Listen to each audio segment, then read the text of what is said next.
Good morning, you beautiful bunch of fuckers, and welcome to my world. I'm your host, Kevin Rutherford. It's Thursday, February 19th. Looks like almost everybody abandoned me this morning. John, thank you for joining me. I was going to be kind of alone today. I'm glad you showed up.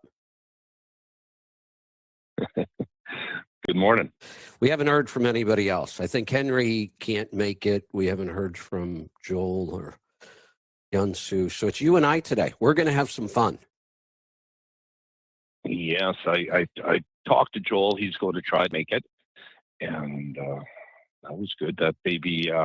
Did you ever get a chance, Kevin, to take a look at that green bee video or any of the information I put up? I did. I just have not had time to go through. I am so backed up with information these days. This morning was a good example. I had so much material left over from Monday, Tuesday, and Wednesday that I never got to. I covered some of it in Coffee with Kevin this morning, but just as I was going on to do that show this morning, I came across something that got my attention. We're going to have a little fun with it today. We'll wait and see if anybody else shows up. Two of my favorite things came together. I kind of say that tongue in cheek. I don't know if you followed this or not. You're probably too busy being efficient and all that other stuff you do. All these groups that have popped up over the last, I would say it's been about 10 years that I've seen a lot of it. It's always been around a little bit, but the last 10 years, and I'm sure it's because of social media. That's why this occurred. What I'm talking about are these advocacy groups for drivers. They're going to go advocate, they're going to solve all the problems in the industry. Have you followed any of these groups? No, I have not. I've heard you speak about it in the past, but I haven't followed a whole bunch. I've read some posts a little bit. Yeah, and stuff. Yeah. That's the good news, that they never get enough traction that it ever matters. A lot of times when I talk about these groups, people tell me, why do you bother talking about it? Don't give them attention. They'll go away. Here's why I talk about it. The issues brought up with these groups they're real issues. The problem I have is it's every time it's like nobody actually rubbed two brain cells together and thought through the issue. And I'm not arguing that it's not an issue. I'm arguing that you can't just use your goofy knee-jerk reaction to what the solution is. You have to think through these things and understand the issue, and they never do. They're just this. Usually, it's this giant list of demands, and they want to regulate everybody else, and they want regulations taken off of them. That's mostly what these things end up being. They want the government to solve problems. There's the first problem. If you believe that the government solves problems, you should, one, get out of business and get out of the advocacy business. Government does not solve anything. But that's always their answer. They don't want to be regulated, but then they want to regulate everybody else. Now, for the most part, unless these groups start to get some traction somewhere, I usually do ignore them. Or maybe I use it as filler content because it's fun to pick on them. This one was interesting because the founder, let me go back. The founder, who goes by Michael Cupcake something, probably took a 2-hour course in AI, and he heavily leveraged AI for all of this. That's the new twist. Most of the time, their website and their list of demands looks like it was written by fourth graders with a big box of crayons. And it's so poorly written, and the language is awful, and they're just kind of pathetic. This one, though, I go to their website and I'm immediately impressed. this is perfectly written legislative and legal text. Perfect. There's over 100 sections in their proposals, all perfectly formatted, perfectly written, clearly AI. But the ideas are clearly theirs. AI would have never come up with these goofy ideas. So it is in my opinion, it's a good use of AI, but it's so, I don't even know what word to use.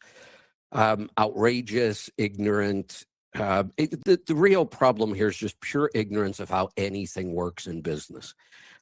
So I thought we would take a break from all the. Oh, Joel's here. Joel, good morning. Howdy, howdy. How are you? Good, good. I'm glad I checked. How much did you hear? Just talking about that, and you're spot on. I had this discussion out in social media. We are our own worst enemy. Yeah. Mm-hmm. I'll go with that. We are a public relations disaster. Oh, boy, you're not kidding. You are not kidding. Yeah. And things will not get better. And you know, we have an opportunity here because the general public is very interested in the fraud and how it relates to safety of motorists on the road. So we have their attention. But you are 100% right. We are going to screw this up. There is no doubt. And it's not going to be the government. It's going to be us that screws this up. Yeah. Well, we're going to demand. We're asking the government bullshit. We're going to help us screw it up. Well, right. And we're going to threaten to shut down the economy and make everybody squirm. And we're going to stand in front of our trucks like slobs and flip people off and shut down. You know, we're going to do stupid shit like that. That's well, let me give you an example. Not only do the first two, the CEO and president of this new organization list their nicknames, Michael Cupcake and, you know, somebody something, which is just not professional. Come on. I mean, if your friends call you Cupcake, that's awesome. But please, not in business. Not when we're talking about serious things. It's why I don't allow my handles on my show, and I never have. And people, well, boy, my call screeners used to get bitched at about that. People used to scream, "What do you mean I can't use my handle? I use my handle on every other show. What the hell is this? Is trucking." Yeah, but please, I have a very hard time talking about 401ks with somebody I have to refer to as Daffy Duck. It just doesn't work well for me. Drop the whole handle thing. You know, the only other group these days that uses handles or nicknames to me seem to be gangs. Who else does this? No, You know, you're not wrong. So, and then when you go, they have a mentor page. When you go to their mentor page, all the mentors took selfies making goofy faces. Oh boy! Like, what the hell? Really? We'd be better off just to put a 357 Magnum to our head and pull the trigger. I mean, we do this constantly. We wear this outlaw bullshit like a badge of honor. The rest of the public, honestly, they can't stand this stuff. No, they hate it. When we when we vent against emissions and I had this discussion with a guy online. Emissions, the engines don't last as long, and we can't. Oh my God, they last so much longer. Just all complete bullshit. All nonsense. And the general public, they don't want trucks that smoke. They don't. I don't want trucks that smoke. The soccer mom taking her kids to soccer practice doesn't want their kids inhaling exhaust fumes. Even though Joe Tough Trucker might think it's cool, the majority of people don't like it. When we name groups like Black Smoke Matters, how freaking ridiculous is that? Well, you just shot yourself right between the eyes before you even got started. Well, let's start there. This group, like I said, Michael Cupcake got creative with AI, and he has changed the game, and He has already managed to get an issue in front of the FMCSA, and they've approved it, and they're going to put it up for their listening session or comment period or whatever they call all that stuff. And I'm sure he got it in front of him because everything he submitted was perfectly formatted by AI. And I think technically, if everything is done correctly, they have to do that. But he got it done fast. This group only formed it just a couple months ago. And their issue, what is their issue? Now I forgot the original issue. Let me go back to it. I'm reading the article. It looks like a lot of issue. Well, there is, but the one they already have in front of the FMCSA officially is they want to make it optional whether you use an ELD or not. Anybody that wants to opt out of the ELD should be able to opt out. Not no, but hell no. Either get rid of the hours of service, fix them, which I'm for either one, get rid of them completely. Let's create a whole new system, or get rid of them completely. But I want, if there are hours of service, I want them monitored by an ELD. And here's what is so ridiculous about this. You know exactly why they want to opt out, because they want to cheat. Because they have to. They can't afford to operate profitably without cheating. Exactly. But this is the slippery slope. They're on the ski jump to the bottom is what's happening here, because when you are flexible, that means you're willing to run more hours. And when you're willing to run more hours, guess what? Now we have more capacity in the system. And these damn people, if they just use your brain, the less flexibility we have, the more valuable we become. Yep. And these people are just absolutely ridiculous. Now, this was clever. This was AI. The name of the group is the Federation of Professional Truckers. I just hate the word trucker. Absolutely hate it. I don't use it. I've trained my AI not to ever use it when it writes. But so that is FOPT. Those are the initials. Their first act, this is written over 100 sections. This thing is extensive. Their first act is the Freight Operations Protection and Transparency Act, also FOPT. How clever. Here, let's get started. I want to go through this stuff because I think these are great topics to talk about. I almost never agree with any of their solutions. There might be a couple in here. Title I, Broker Transparency and Fair Compensation. Here we go. 15% broker fee cap. Brokers cannot take more than 15% of the original load rate. When are we going to stop this nonsense? But they put in a twist, and this first sentence in, I can tell they have not thought through any of this. Not only are they limited to 15%, but then there's this caveat: tech/platform/admin fees count toward that cap. Can somebody please explain that to me? Tech. I'm just wondering what our cap's going to be. What tech? What, a phone? Yeah. Computers? Printers? Somehow I have to take all that off that's part of my 15% profit? Platform. Do you know what some brokerages pay for their tech platform? Convoy had about $700 million into their tech platform.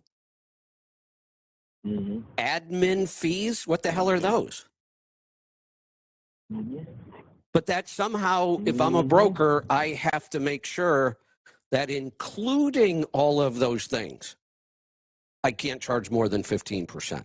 That now we're mixing up income and expenses. I don't even. All right, full rate transparency required. I thought it already was. Don't we already have a regulation about that? I believe so. I thought so. It's in the regs, has been since 1981 when we wrote them. Lumper fees are 100% the shipper's receiver's responsibility. Brokers cannot deduct them from carrier pay. Rights under 49 USC, no contract can strip them away. They are non-waivable. Chargeback reform must have third-party documentation. Brokers cannot profit from chargebacks. Why not? Why can't I offer somebody a service at a fee and they can, and this is how the system works. So brokers won't be allowed to offer quick pay, I guess. So have they thought any of these things through? Double brokering ban, unauthorized rebrokering equals a fine up to $25,000 per incident and loss of authority. Who's going to monitor it? Who's going to enforce it? Yeah.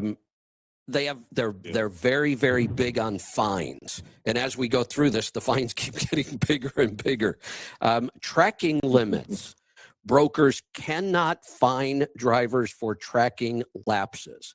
Data retention capped at 90 days. Drivers can decline non-essential tracking. Now, somebody define all those things for me. What is non-essential tracking? Yeah, I mean, I could see if they don't want you tracking them in a personal vehicle, but if you're doing a job for somebody and they want to know where their freight's at, what the hell's wrong with that? And if you do have to track them, you can only hold the data for 90 days. Who came up with that and why? What does that have to do with anything? Now, get this one. I don't know that anybody, does anybody really hold that data for why longer? would you? I mean, why would you? Why would you, right? Why do we even have to address that? Now, this one, get this one. Yeah. Think through this. Bond scaling. I'm sure AI came up with that term. Bond scaling. Broker bonds must equal, at minimum, 30 days of actual freight volume. Kevin, I think I know why they don't want you holding tracking data for more than 90 days. Because a lot of these brokers and even direct customers, they track your on time. And if you're not within a certain percentage, that's why they don't. See, they want to be able to just do whatever the hell they want to do and not be accountable to anybody. That would be the only reason I could see why you would want to hold on to that. So wouldn't want them to hold on to it. That's an interesting thought. They don't want to know who's late. Yeah, that's an interesting thought. Can somebody explain to me how we're going to manage with what we have, like 18,000 brokers in the U.S., I think? I may be off on that. How do we manage that their bond has to be a minimum of 30 days of their actual freight volume? What 30 days? The last 30 days? The last year average? And how often do I have to change my bond then? Every month? Right. Is this a dynamic floating bond type of thing? I mean, don't. We had a couple fights with bonds. That is such a crap because if anybody ever gets in trouble, number one, the rates go up, so the bond doesn't cover 30 days, and they don't keep up with it. The second thing is they usually get behind over 30 days when they get in trouble. It's usually 90 days when they shut the doors. So you're lucky to have 20 cents on a dollar left. Hey, John, do you have direct customers that you bill directly? Oh, yeah. Do any of them have bonds? Yes. No. Why not? No, they're big. They're Why big not? companies that they're Joel? much older than Joel, us. you have projects and contracts with all kinds of big and small companies that pay you to do things. And you offer them credit, don't you? We do. Yeah. I have all kinds of receivables. I look at my receivables every week. Who owes me money? How late are they? None of my customers are required to have a bond. Right. Yeah. That's just the financial risk you take when you're in business and you extend credit. Years ago, who had a bond? Throw out the bond. Meant nothing. Right, just throw out the bond. Why do we even need it? All businesses offer credit and deal with this. What this kind of reminds me of, it looks to me like this was written by people that are owner-operators that should actually be company drivers. Well, sounds like absolutely. And there's another problem. They went down the same stupid path OIDA did. You can't advocate for employee drivers and business owners at the same time. Exactly. That is the problem. Pick and that's one. because there's clearly a disconnect here. They don't understand the difference between the two. They're just lumping everybody together. And there's a huge difference between the two. And I'll be flat honest with you.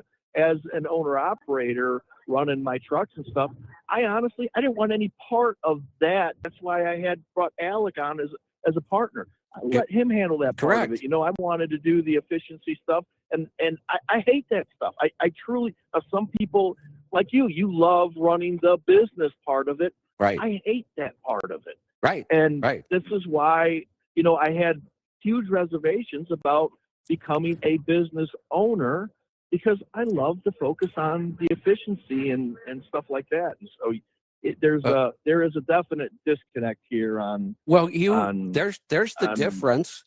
I said the reason I like to go through these topics is because it gets us all thinking about. I think about them differently the more I go through them, and somebody comments as something I hadn't thought of yet. And my point was, they never think this stuff through. You did.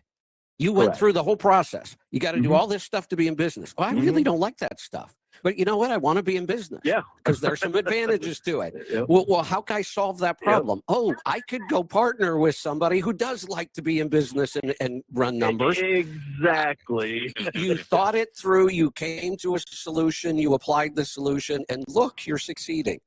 What a wonderful system. This is all knee-jerk reaction that they haven't thought to even the very next step of what might happen with some of these proposals. Get this one.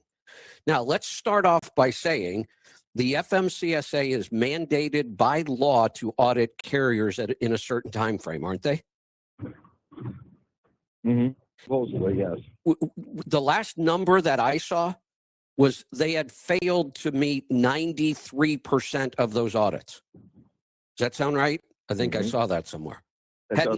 They had not even completed 10%. Now, this is safety we're talking about. This is the idea that trucks and carriers and drivers should all be safe, and that's the FMCSA's responsibility. There's a legal mandate, and it just doesn't get done, ever. And I don't see any point in the future where it is going to get done. But now here's what they want the FMCSA to do. Quarterly revenue reporting to the FMCSA, total freight revenue, fees retained, carrier pay, average fee percentage, and any false reporting is a $50,000 fine per quarter. The FMCSA now has to do quarterly financial audits on all 18,000 brokers in the country. Do the math. Oh, that's bullshit. Yeah. That ain't. I think what this. I mean, if you don't like the broker you're dealing with, don't deal with them. Or don't deal with brokers. Period. Enough. Go get your own freight. Right. Go direct, and that's why this confusion between, you know, we've got company drivers that want to make more money. And so, you know, they said, oh, I'll become an owner-operator, make more money. They really don't know anything about business, and that's why you get the bullshit here that you get. It's just, they're not business people. They're truck drivers. At all. They have a whole thing about detention pay, mandated by law, starts after 1 hour, cannot be waived, jointly owed by broker and shipper-receiver. So why give them any time? If you're gonna do it, get paid for all hours worked. Sure. You know, and that to me should be in hours of in the hours of service. You know, we've talked about this in the past. You know, if you're going to be regulated by the hour, you should be paid by the hour. If you want to be paid by the mile, you should be regulated by the mile. There should be some symmetry in the regulation, which there's not. But well, here's another problem with all of this. Cannot be waived. Well, wait a minute. I'm a business owner. I don't want to hold my customer to detention pay. I don't need to. Mhm. I don't want detention pay. I Yep. have a good relationship with them. Yep. It's a lot of give and take. Sometimes they hold me up for 3 extra hours. Sometimes they allow me to drop a Mhm. trailer over the weekend. Sometimes they unload it for me. Mhm. We work together to solve the problem. Now, you are mandating Mhm. something on my customer. I don't want my customer mandated for this. Mhm. That's my choice as a Mhm. business. And Mhm. jointly Well, owed by but see, broker here's and or shipper receiver. No, sorry. here, If you're going to have a right, regulation, it should only be on the person who paid you, not everybody else involved. right, right. Exactly. That's the whole point they're missing here. They're including brokers and all this shit. They're just automatically assuming that all freight moves through a broker, which it doesn't. There's direct customers out there, Absolutely. and they're completely missing that. They're completely missing that. Here's So, their first one. This is the issue. This is Title II now. That was just Title I. I think we have 14 titles altogether. Title II, Operator Freedom and Logging Parity. Now that was written by AI. Paper logs and ELDs have equal legal standing. No broker, shipper, or insurer can require ELD only. $2,500 per violation. Drivers own their hours of service and tracking data. No resale or redistribution without written consent. Well, all they'll say is, okay, without written consent on this, then we're not going to give you a contract. So what the hell good does that do? I mean, that's just a waste of ink. Yes. Right? Yeah, exactly. Title III. Complete waste of time. Yeah. Title III. Hey guys, I got to check in here, so All right. I'll be back in just a couple minutes. All right, we'll see you in a couple minutes. We'll keep going though, because we got a lot. Title III. This is probably one that I didn't even read much. Pretty quick here. Hours of service modernization.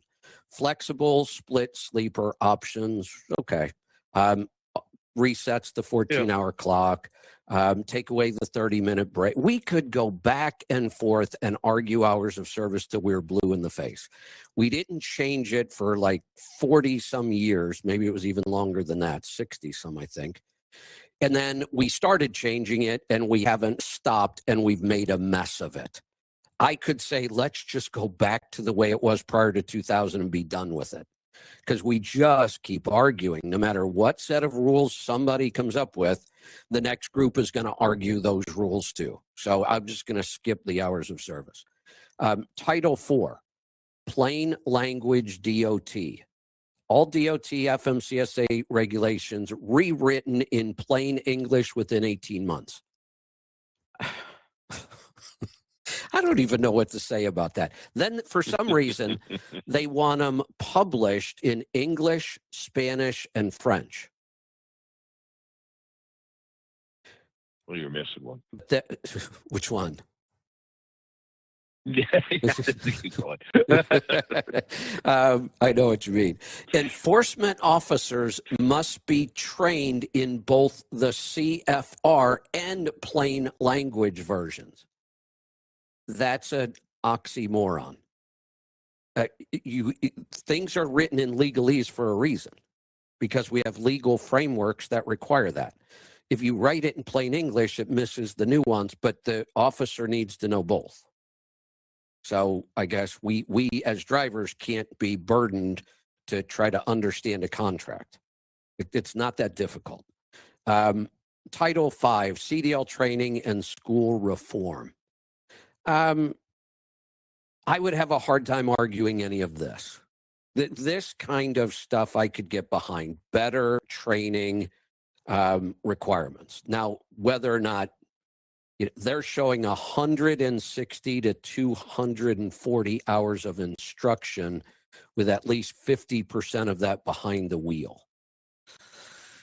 Yeah, I'm not going to dig into the details of this. I wouldn't argue too much about making our training requirements tougher. I probably wouldn't agree with the way they're doing it, but I'm not going to argue that one. Title VI, owner-operator protections. I almost want to wait for Joel on this one. This has got some good stuff in here. I think I'll come back to that. John, remind me to come back to that when Joel comes back. Okay. Title 7, Professional Trucker Qualification Standards. No BMI thresholds or blanket sleep apnea mandates. Must be individualized medical necessity. What a weird, that's an odd thing to put in. Do we have a BMI threshold? Yeah. I can't imagine we do, because I see 400-pound drivers. Yeah. Yeah. So somebody needs to help me out here. Anybody in the chat room know the answer to this one? Do we have a BMI threshold somewhere in the medical requirements? I'm not aware of one. No, we're not, and that, like you said, though, that's definitely in the medical department. Anyways, that's there. Yeah. So The sleep apnea, we could probably agree on a lot of this. Sleep apnea and driving in commercial drivers is just a big money grab. But that's all that was. I'm not a big fan of anything they've done around sleep apnea. Employer pays for all DOT physicals. Okay. I just love this one. I just love this next one. Once you reach 1 million safe miles, you are now, it's mandated that you be paid $1 per mile minimum indexed to the CPI annually. We're really going to allow the government to set wages? Yeah. If you make it to 1 million miles safely and you can't negotiate the kind of pay you think you deserve, then go find a different job. Yeah. That's how our economy works. Nobody is forced to pay anybody anything, with one exception, which I would get rid of if I could, which is our minimum wage laws. They should just go away. Those are the only laws we have that are like that. But now we want to put in wage laws for drivers. This one was... See, by the text, he's on hold, too. What's that? See, he's on hold for you. Oh, he is. He is. Well, we're going to bring him in right now. Michael, welcome. Yes, sir. Thank you for having me. First off, congratulations on a perfectly formatted declaration, whatever we're calling it. AI did a wonderful job formatting. You're talking about... that was not AI, sir. Oh, please. Michael, come on. Let's at least be honest. AI formatted this. Actually, that was written with me, Matt Kilmer, Laura Gavito. No, I understand you gave it input. Yeah. But look, I use AI to write almost everything I do today. That was a compliment. You did not sit down and type this out. Actually, we spent the better part of 6 weeks. Okay, on this Michael, document. Do you realize if you take a document, run it through AI, it will tell you if AI wrote it? It's not that hard. What? You're more than welcome to do that. Okay, well, we can All I skip used that. was the grammar and spelling check with Microsoft Word. Which is AI. So I guess maybe, okay, well then, you know what? I will concede that it's AI. I used AI for that. There was a compliment. It's perfectly formatted. That was the giveaway. No human could have written this. You could say that I didn't. Well, no, it's the opposite. AI would have never come up with these ideas. Clearly, these are yours.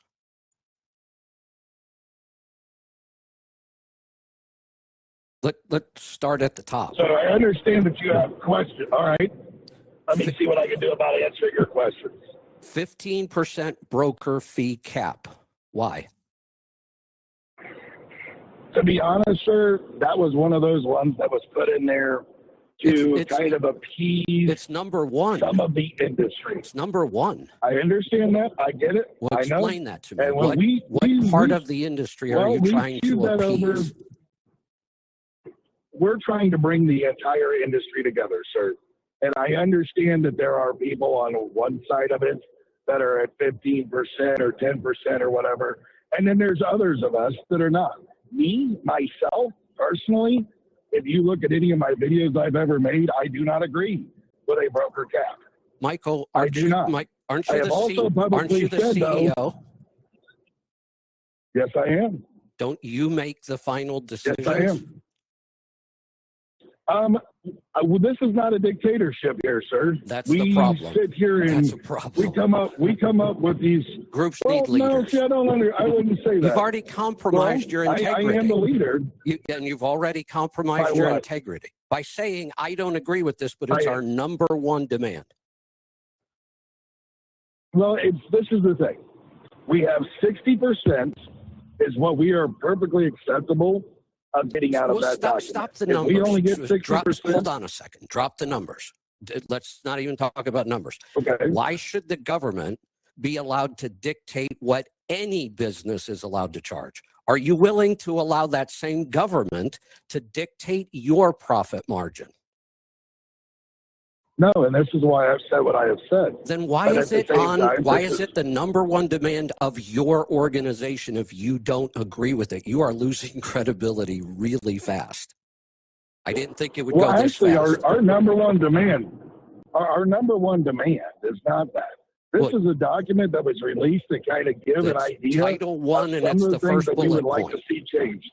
Okay, so do you want to see a broker fee cap or not? Well, I leave that up to the government. If the government were to say that this is legal, which they are going to have a long stretch of an imagination to get there, Michael, the government. The reason I say that is leaving it up to the government means there will be no cap. The government does not put profit caps on businesses. So we have left it up to the government. The government could have decided this anytime they wanted. They chose not to because we have a free market economy.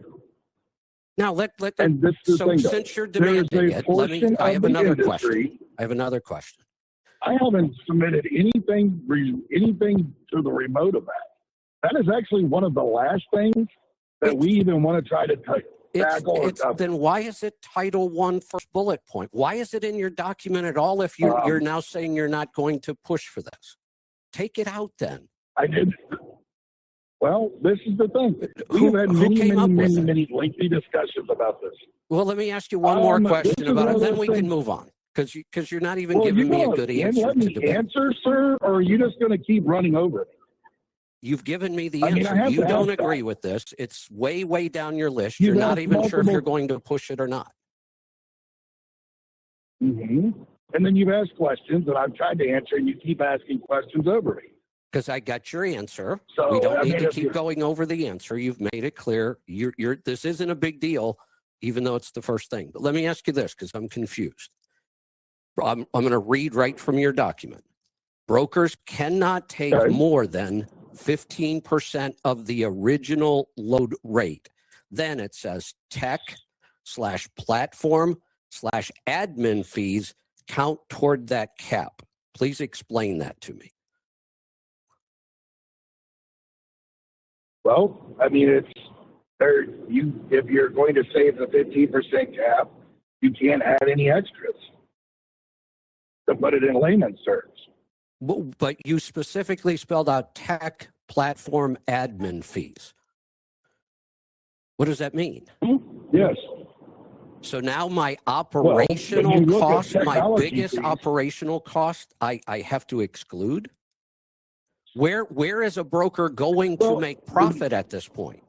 The 15% will almost be wiped out by tech, platform, and admin fees.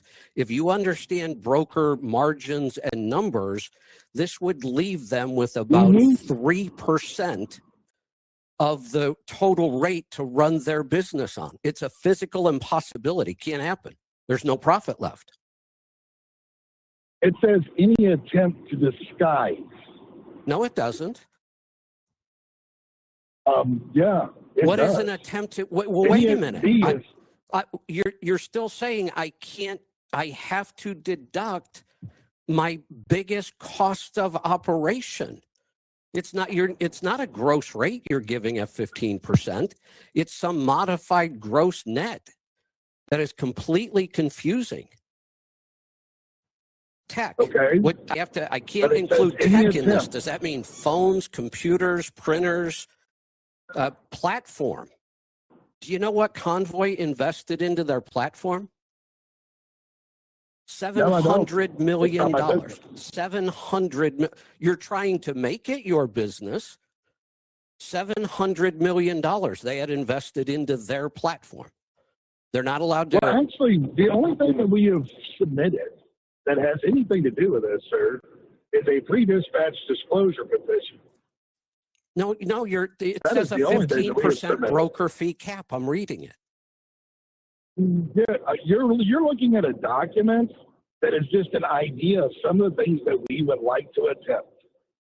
Okay, but so I'm asking you. I know, so I'm asking you to explain this one, and you're doing a really poor job of it.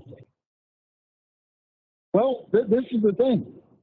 We're not even worried about that right now. Then why did you write it and But post you are it? for some reason. I am because I've been in this industry my entire adult life. I teach people how to run a business, I started in not 97. to ask the government to run their business for them, which is what you're doing. And I'll go through it. There's a whole page of it. There's pages and pages. Actually, I haven't asked the government, sir. No, you are. This is a document we put on our website. Who's going to put? No, I haven't asked the government. Well, let's go back. These are things you want to do. You just said that. If there is a 15% broker fee cap, who's going to enforce that? The government. They're the only ones who can. That would be the government. Okay, so you are asking the government that. It to be legal. At least be consistent. I haven't asked the government to do anything with that, sir. I haven't asked the government to do anything with that. I haven't asked the government to do anything with that document. But are you? That document is posted on our website. Michael, if these are things you want to do, you just said that. You will at some point have to ask the government. All right, go ahead. And we'll discuss that. We'll discuss that in length when we get to that point in our journey on whether or not and how we want to proceed that, or whether we even don't want to proceed with it at all. Like I said, then why put it out as your founding document?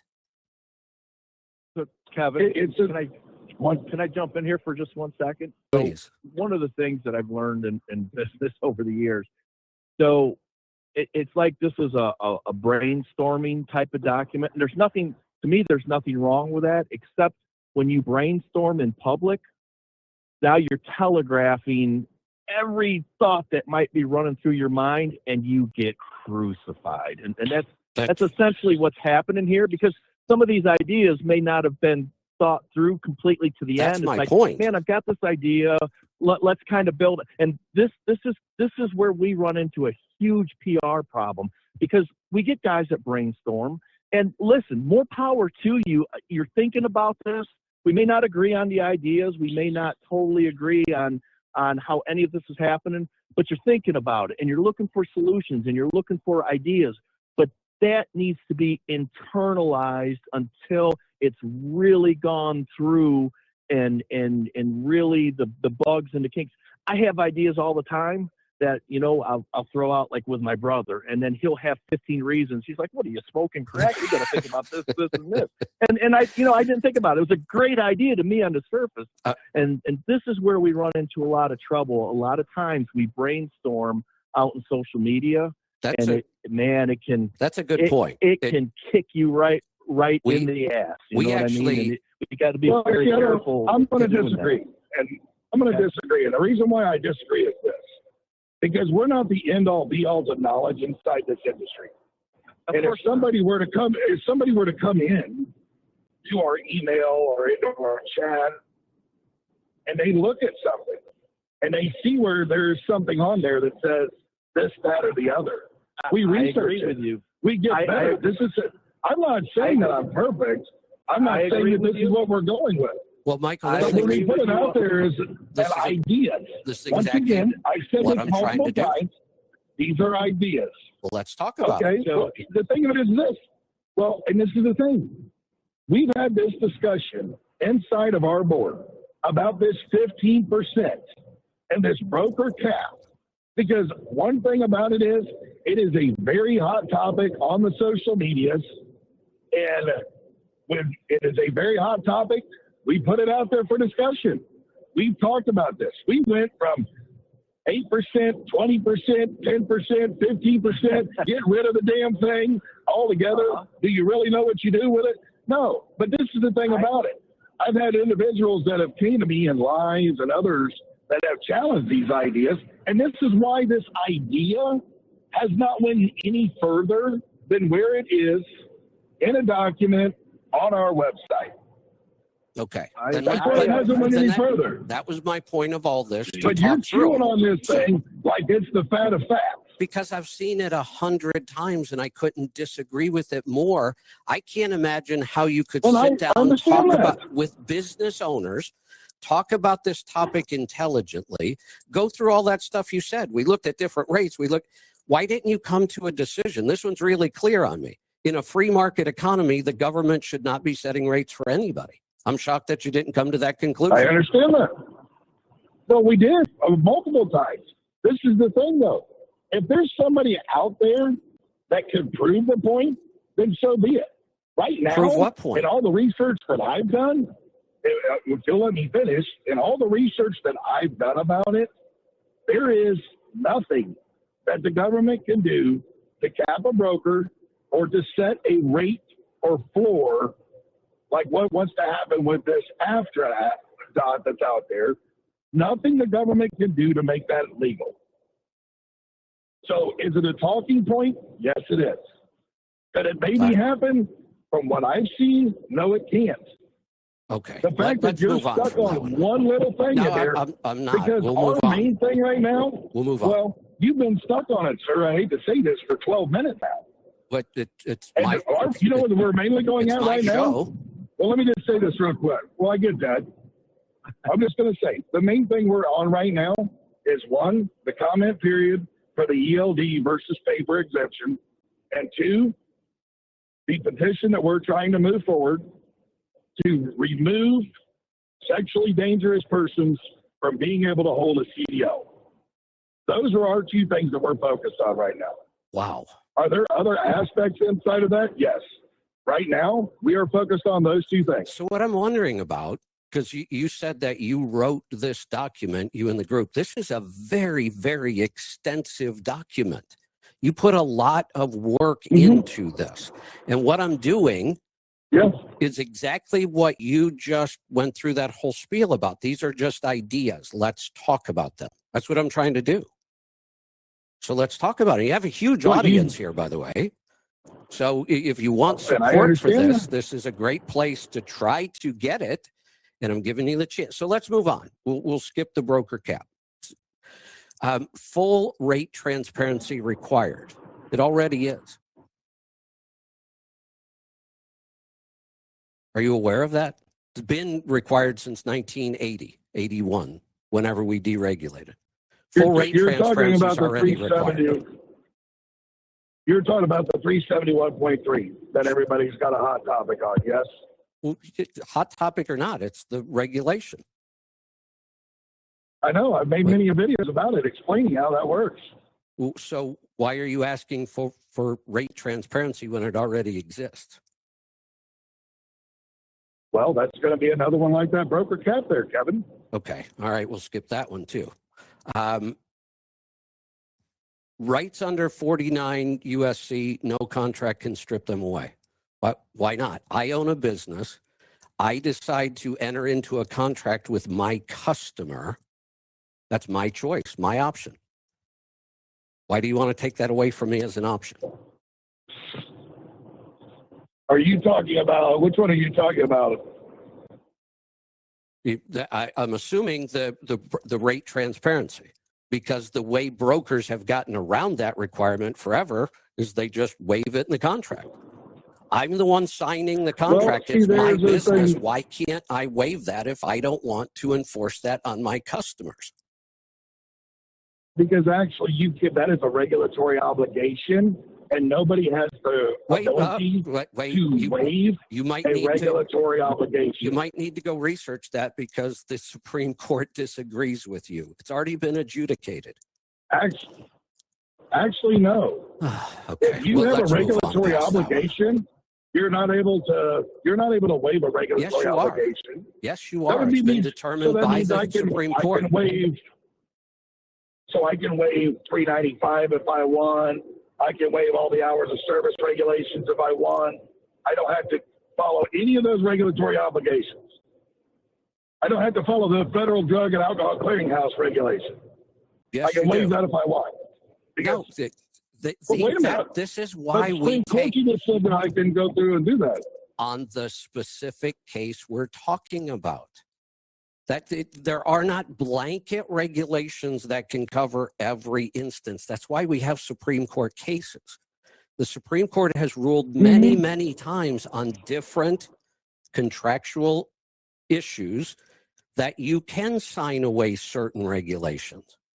It's been done many, many times, not just hours of service. Let's move on from the next one. Tracking limits. Why do we need a regulation about tracking limits? Well, I know there's a lot of people out there that feel as if they are constantly being tracked. So what? And there's nothing out there that states that, a lot of people don't want to be tracked. Then don't work for the customer that wants to track you. That's simple. Well, unfortunately, in this day and age, most of your shippers and brokers are wanting to have some sort of tracking. Do you know why? Do you know why? Oh, because there's a crap ton of cargo theft. No. There's a double brokering situation. No. You That's also not why. have the situation where why. they want to know where their freight is. There's a really simple answer here. Customers want to know where their stuff is. We all do. I just said that. They want to know where their freight is. Customers. That's one of the multiple reasons. Well, that's them. When I say they, that's a plural. There's multiple people there. And if you don't want to be tracked, then don't work for people who want to track you. It's pretty simple. We don't need a regulation on this.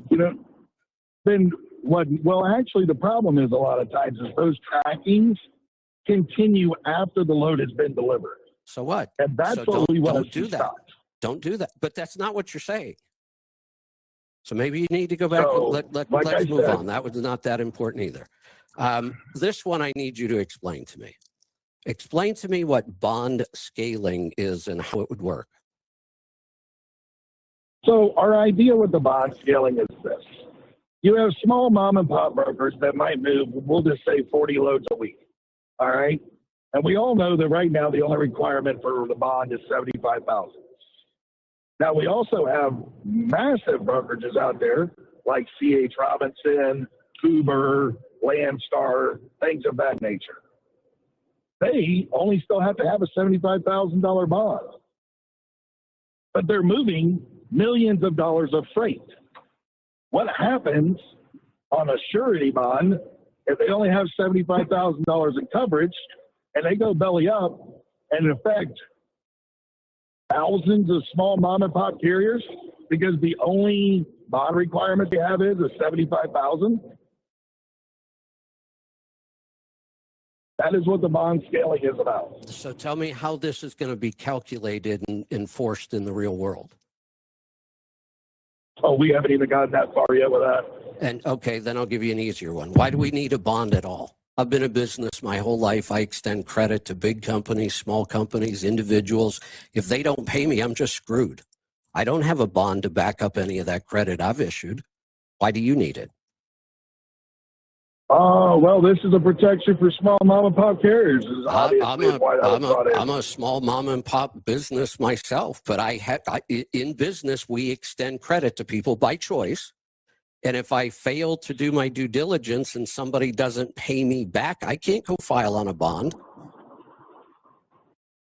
I'm just screwed. Well, it sounds to me like maybe you might want to get something different. Oh, no. So now you think every industry in the nation needs to have bonds? It wouldn't be a bad idea, no. Okay. Well, have you thought that through? Because then our small mom and pop businesses, well, like I said, we really never even got into it other than we wanted to have something along those lines. So the answer something that scales the bond up so far based upon the larger the business. So far, the conversation seems to be, I point out things that don't make sense and ask a question, and the answer tends to be, well, we're really not pushing that. Well, we really haven't thought that through yet. Well, we really haven't worked out those details. But that, I thought that's what you did. You said we kept getting together and talking about these things. Did you come up with anything that we can actually discuss? As far as, well, if you look, the annual CPA and surety attachment are required, and then there also is quarterly broker revenue reporting, which would also help with the bond okay. scaling I'm glad side you of it. brought that up. How many brokers exist in the U.S. today? The last time I think I was on the FMCSA AI, it was somewhere in the 20,000s range. Let's use 20,000. 20,000 financial audits every quarter. Do the math. The FMCSA is going to have to hire thousands of people paid for with our tax dollars. For what purpose? Why should a government agency, why should I have to submit my quarterly financial data to a government agency? Let's take it one step further. Let's make the owner-operator do the same thing. I want to make sure that owner-operators are financially viable so that they can be safe. I want their records audited every quarter. Well, actually, we do, as carriers, submit our financial records to who? To the state. So to who? And as far as wait, stop, Michael. You can't make a statement like that because I don't understand that. I own trucks for 30 years. My reports. To who? I've had to submit my reports to the DOT. Explain that to me. What am I missing here? What report do you file every quarter to the DOT? Your profit and loss? What are you talking about? Well, we do. Well, there is that. You also have to do that for taxes. There is what? There is what? I just said profit and loss. You said there is that. As far as the FM, what? Well, and as far as the FMCSA goes, we'll talk about the fact that they have almost a $1 billion budget. Michael, stop. And over half of it gets spent on grants every year. I want to go back. You made a statement. We already I don't want to go back, haven't I? So you made the statement. We already have to submit our financial data to the government. Explain to me how. Yes, I've had to submit my quarterly earnings to the DOT. For what? Can you point me to this regulation? So, hello? Now, I'm waiting for you to explain to me why and how you submitted your financial data to the DOT. Quarterly? Yes. How? What form did you use? I sent it to the DOT.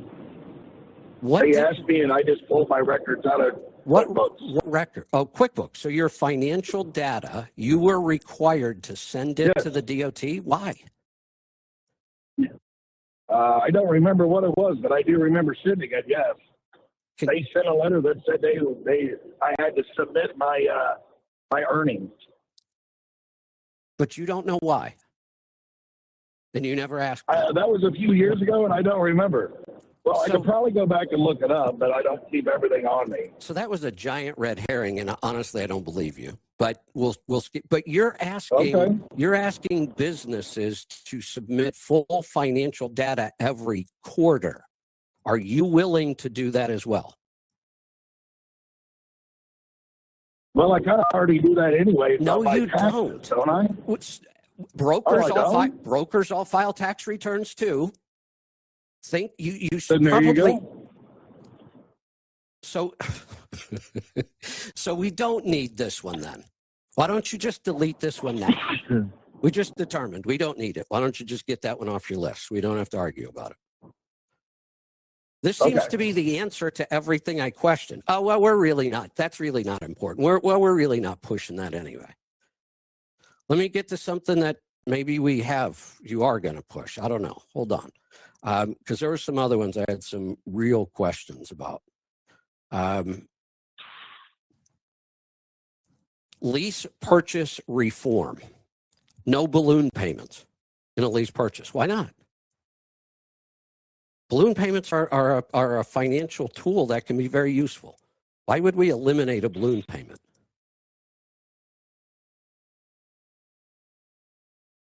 Well, when you look at the balloon payments and you look at the predatory aspects of most lease purchases, they are almost always set up for someone to fail. Okay.